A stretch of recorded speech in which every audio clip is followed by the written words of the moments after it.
গতকাল grade beam ঢালাই সম্পূর্ণ হয়েছে। ঢালাইয়ের পরের অবস্থা,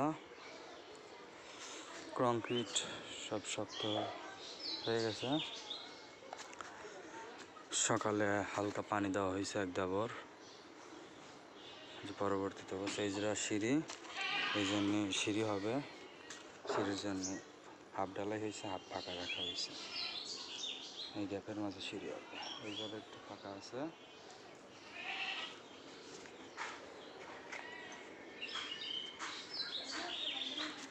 গ্রেড বিম ঢালাই কমপ্লিট। আজ ঈদের আগের দিন।